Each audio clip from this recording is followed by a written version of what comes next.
News पर दिखाया जाता है कि फ़्लाइट 180 के उस हादसे को लेकर 1 साल बीत चुके हैं जो फ़्लाइट न्यूयॉर्क से पेरिस जा रही थी, जिसमें 287 लोगों की प्लेन क्रैश में मृत्यु हो गई थी और उसमें बचे 7 लोगों की मृत्यु 1 महीने बाद 7 लोगों की मृत्यु रहस्यमयी तरीके से होने लग गई। मौत कभी भी किसी का पीछा नहीं छोड़ती और वैसी घटना फिर दोबारा हो सकती है। तो दोस्तों, वेलकम टू फाइनल डेस्टिनेशन 2। अगर आपने इसका पहला भाग नहीं देखा है तो डिस्क्रिप्शन में मैंने पहले मूवी का लिंक दे दिया है, उसे भी जाकर देख लें ताकि कहानी समझने में आपको आसानी हो सके। तो शुरू करते हैं। मूवी में न्यूज़ के बाद सवेरे किम्बर्ली अपने दोस्तों के साथ डेटोना घूमने जा रही होती है। अब ये लोग कार लेकर हाईवे पर पहुंच जाते हैं। हाईवे पर किम्बर्ली को गाड़ी के बाहर एक कबाड़ चुनने वाली बूढ़ी औरत मिलती है जो कार के दरवाजे पे अचानक से आकर खड़ी हो जाती है। ये लोग इसे देखकर बोलते हैं कि ये बुढ़ी कितनी डरावनी है। अब ये लोग आगे बढ़ने लगते हैं। हाईवे पर किम्बर्ली को एक स्कूल बस दिखती है और रेडियो पर फ्लाइट 180 के बारे में बता रहे होते हैं, जिस प्लेन से एलेक्स और उसके साथी प्लेन क्रैश होने से पहले बाहर निकल गए थे। अब हाईवे पर किम्बर्ली को एक और आदमी गाड़ी चलाते हुए इन्हें देखते हुए आगे निकल जाता है। अब ये आपस में बातें करते करते आगे जाने लगते हैं। तभी इनके कार के पीछे एक लकड़ी के गट्ठों वाला ट्रक गुजरता है। अब इन्हें हाईवे पर एक लड़की मिलती है। ये लड़की भी सिगरेट पी रही होती है और एक वाइट वैन में एक महिला प्रेग्नेंट होती है, वो भी कहीं जा रही होती है। ये सब किम्बर्ली देखती है और तभी इनके पास से एक बाइक वाला गुजरता है और इसके बाद एक छोटा ट्रक जिसका ड्राइवर बियर पी रहा होता है। इसके बाद इनके सामने एक गाड़ी आती है जिसमें एक लड़का बैठा होता है और ये लड़का किम्बर्ली को अपनी टॉय वाली गाड़ी से टक्कर मार के दिखा रहा होता है। किम्बर्ली ये देख आगे निकल जाती है। अब आगे इस लकड़ वाली ट्रक का चैन अचानक से खुल जाता है, जिसकी वजह से ट्रक का सारा लकड़ नीचे गिरने लगता है और सबसे पहले लकड़ पुलिस वाले को लगता है और दूसरे नंबर पर बाइक वाले को, और यह दोनों यहीं मर जाते हैं। और अब बारी बारी सब इस हाईवे पर मर रहे थे। हाईवे पर बहुत बड़ा एक्सीडेंट हो गया और पीछे आ रहे सभी लोग बारी बारी मर रहे थे। किम्बर्ली की गाड़ी भी टक्कर से उल्ट जाती है और तभी इनके तरफ एक बड़ा सा ट्रक आता है और इन सभी को कुचल देता है। सभी के साथ किम्बर्ली भी मर जाती है कि तभी किम्बर्ली की आँख खुल जाती है और फिर वह बूढ़ी औरत कचरा चुनने वाली इनके कार के पास आती है और इसके बाद वो स्कूल वाला बस। यह देखकर किम्बर्ली को आभास हो जाता है कि आगे बड़ा सा एक्सीडेंट होने वाला है, क्योंकि जो घटना आगे हुआ था यानी एक्सीडेंट वाली घटना, ये फिर से वैसा ही दोबारा हो रहा था। जब किम्बर्ली रेडियो ऑन करती है तो रेडियो पर फ्लाइट 180 के बारे में बता रहे होते हैं। अब किम्बर्ली सोच रही थी कि मुझे भी पूर्व आभास हुआ है और अब फ्लाइट 180 की तरह हमारे भी मौत का डिज़ाइन बन गया है, क्योंकि ये सब मैंने पहले ही देख लिया है। यह अपने दोस्तों से बताती है पर इसके दोस्त इस पर यकीन नहीं करते और किम्बर्ली को आगे चलने को कहते हैं, लेकिन किम्बर्ली गाड़ी को हाईवे के बीच में रोक देती है, जिससे इनके पीछे वाले सारी गाड़ियाँ ट्रैफिक से रुक जाती है। इसके दोस्त इससे पूछते हैं कि ये तुम क्या कर रही हो। तब इनके पीछे एक पुलिस वाला आता है और किम्बर्ली से पूछता है कि क्या हो रहा है। तब किम्बर्ली ऑफिसर को बताती है कि आगे बहुत बड़ा एक्सीडेंट होने वाला है। सभी लोगों की लाश इधर उधर पड़ी थी, लकड़ी के गट्ठे चारों तरफ फैले थे। मैंने सब कुछ देखा, मुझे पूर्व आभास हुआ, जैसे मानो वो सब सच था। तब ऑफिसर किम्बर्ली को कार से नीचे उतारता है। तब इनके सामने से लकड़ी के गट्ठों वाला ट्रक गुजरता है। किम्बर्ली ऑफिसर को कहती है कि यही है वो ट्रक जिसके लकड़ी की वजह से बहुत बड़ा एक्सीडेंट हुआ था। आपको कुछ करना होगा, उस ट्रक को रोकना होगा। ऑफिसर कहता है कि रुको और संभालो अपने आप को, कि तभी लकड़ वाला ट्रक आगे जाकर एक्सीडेंट कर देता है और सभी गाड़ियां आपस में टकराने लगती है। ऑफिसर अपने ऑफिस में फ़ोन करके बैकअप मांगता है। तभी किम्बर्ली को हाईवे के बोर्ड पर 180 फ्लाइट नंबर का नंबर दिखता है। तभी इसके पीछे एक बड़ा ट्रक आने लगता है और ऑफिसर दौड़कर आता है और किम्बर्ली को कुचलने से बचा लेता है, लेकिन इस ट्रक के टकराने से इसके सभी दोस्त कार में मारे जाते हैं, पर ऑफिसर किम्बर्ली को बचा लेता है। अब यहाँ बचे सभी लोगों को पुलिस लेकर आती है और ऑफिसर किम्बर्ली से पूछता है कि बात क्या है, तुम्हें कैसे पता चला कि वहाँ एक्सीडेंट होने वाला है। तब किम्बर्ली ऑफिसर को कहती है कि मैंने वो पल देखा था कि वो एक्सीडेंट मेरे आंखों के सामने हुआ। वह बिल्कुल फिल्म की तरह था, वह वैसा ही था जैसा आज से 1 साल पहले फ्लाइट 180 के एलेक्स के साथ हुआ था और मुझे भी पूर्व आभास हुआ था। तब यहाँ बाइक वाला व्यक्ति फ्लाइट 180 की कहानी बताता है और मौत के डिज़ाइन के बारे में भी बताता है और अब मौत इनके पीछे थी। अब इवेन नाम का यह लड़का अपने घर आता है और यह भी किम्बर्ली के पूर्व आभास में मर गया था और अब इवेन खराब नूडल को खिड़की से बाहर फेंक देता है और कुकिंग करने लगता है। तभी इसके रूम में एक हवा का झोंका आता है और तभी इसके माइक्रोवेव में एक छोटा सा धमाका होता है इस धमाके में इसकी रिंग एक पाइप में जाके फंस जाती है। इवन रिंग को जैसे ही पाइप से बाहर निकालने जाता है वैसे ही इसका हाथ इस पाइप में फंस जाता है और अब धमाके से आग फैल गई।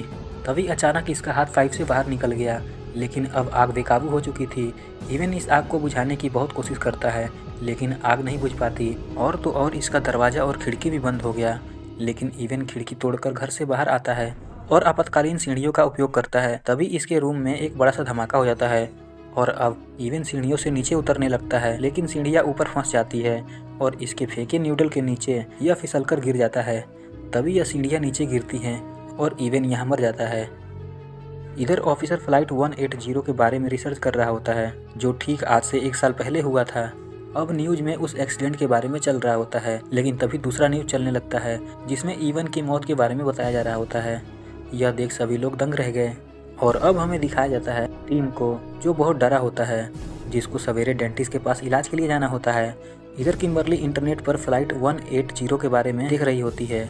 इसे इंटरनेट पर पता चलता है कि फ्लाइट 180 से एक महिला जिंदा बच गई थी और वो अब भी एक मेंटल हॉस्पिटल में अपने आप को सुरक्षित एक कमरे में बंद करवा के रहती है ताकि मौत इसका पीछा न कर सके, और इसका नाम क्लेरा होता है। अब किम्बरली क्लेरा से मिलने के लिए मेंटल हॉस्पिटल आती है और किम्बरली मदद मांगती है। किम्बरली क्लेरा से कहती है कि मुझे भी तुम्हारे दोस्त एलेक्स की तरफ पूर्वाभास हुआ था, तो मुझे तुम्हारी मदद चाहिए।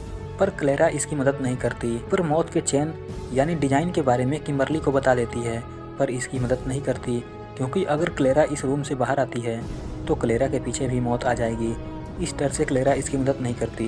किम्बरली को यहाँ पता चलता है कि एक्सीडेंट में बचे सभी लोगों की मौत उल्टे क्रम में हो रही है और अब मौत इनके पीछे है और मौत अपना गलती पूरा कर रही है। अब सवेरे अगले दिन टीम अपने डेंटिस्ट के पास आता है दांतों का इलाज करवाने। यहाँ टीम देखता है कि कुछ रिपेयर का काम चल रहा होता है।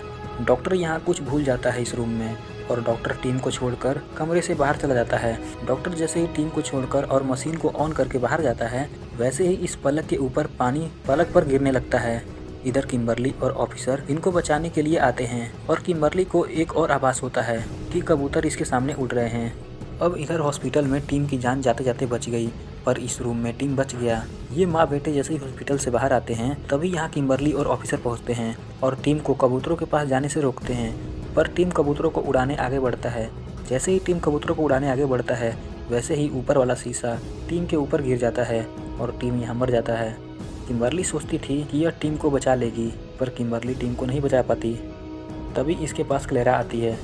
क्लेरा ने अपना मूड बदल दिया था, यह किम्बरली की मदद करने के लिए तैयार हो जाती है। किम्बरली क्लेरा को बताती है कि दूसरी मौत हो गई, तो क्लेरा कहती है कि हमें आगे की घटना के लिए तैयार रहना चाहिए। अब क्लेरा इन दोनों को उसी पोस्टमार्टम वाले आदमी के पास मिलाने लाई होती है जिस आदमी से ये लोग मिलने पहले मूवी में आए होते हैं। यहाँ इस पोस्टमार्टम वाले आदमी से ये लोग पूछते हैं कि हम इस मौत के डिज़ाइन को कैसे रोकें।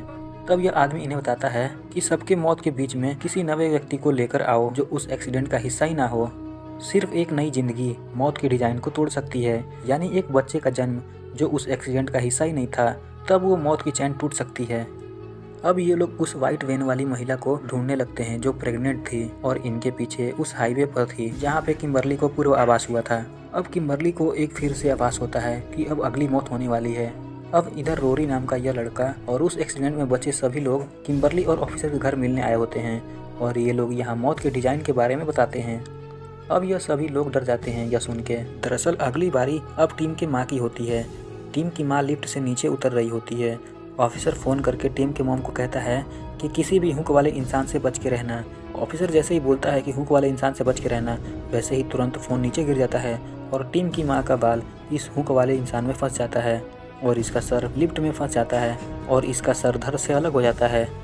अब इन्हें उस प्रेग्नेंट महिला के बारे में पता चल गया।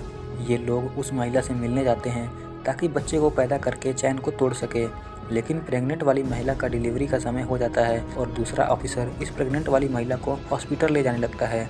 रास्ते में इनकी कार इस महिला से टकराने से बच जाती है और इनकी कार एक ग्राउंड में नीचे गिर जाती है। इस छोटे एक्सीडेंट में बाइक वाला व्यक्ति जख्मी हो जाता है। तभी ये लोग यहाँ बाइक वाले इंसान को हॉस्पिटल ले जाते हैं। अब यहाँ बचाव कर्मचारी आते हैं और इस महिला को बचाने के लिए कोशिश करते हैं, लेकिन मौत किसका पीछे छोड़ती है। यहाँ इस महिला और रोरी की भी मौत हो जाती है। अब किम्बरली को एक और आभास होता है। इस आभास में किम्बरली पानी में वैन के साथ नीचे गिर रही होती है। किम्बरली सोचती है कि ये संकेत शायद उस प्रेग्नेंट वाली औरत का है और ये सब उन सबको बचाने के लिए हॉस्पिटल पहुंचते हैं।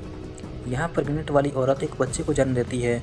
तब किम्बरली और ऑफिसर सोचते हैं कि शायद चैन टूट गई हो, इसने एक बच्चे को जन्म दे दिया है और अब शायद मौत हमारा पीछा छोड़ देगी। लेकिन फिर किम्बरली को एक और आभास होता है। किम्बरली को यहाँ पता चलता है कि प्रेग्नेंट वाली महिला तो उस एक्सीडेंट में मरी ही नहीं थी, वो वहाँ हाईवे पर जिंदा बच गई थी, वो कार से पहले ही बाहर उतर गई थी। अब यहाँ इस हॉस्पिटल में वो बाइक वाला भी आदमी एडमिट होता है। क्लेरा जैसे ही बाइक वाले आदमी का रूम खोलती है वैसे ही इस रूम में धमाका हो जाता है और इस धमाके में बाइक वाले इंसान के साथ साथ क्लेरा भी मर जाती है। यह देखकर किम्बरली सोचती है कि अगर मैं आत्महत्या कर लूं तो मैं मौत की चैन को तोड़ सकती हूं और यह सोचकर किम्बरली उसी वाइट वैन में बैठकर झील में छलांग लगाती है। लेकिन ऑफिसर इस पानी में आकर किम्बरली को बचा लेता है। किम्बरली की आत्महत्या करने के बाद और बच जाने के बाद इन दोनों ने सोचा कि किम्बरली की जान बच गई है तो शायद हो सकता है कि मौत का चैन भी टूट गया हो। और अब कुछ दिन बीत चुके हैं और इन्हें लगता था कि सब ठीक हो गया है, लेकिन ऑफिसर और किम्बरली को यहाँ पता चलता है और इसके बाद हमारी बारी है और अब बारी होती है ऑफिसर और किम्बरली की और कहानी यहीं ख़त्म हो जाती है। कुल मिला के यह मूवी बिल्कुल टाइम ट्रेवल की तरह है, यानी कि किम्बरली जो भी सपने में देखती थी या इसे जो भी आभास होता था वो सच होता था, वो कुछ ही पलों में सच हो जाता था।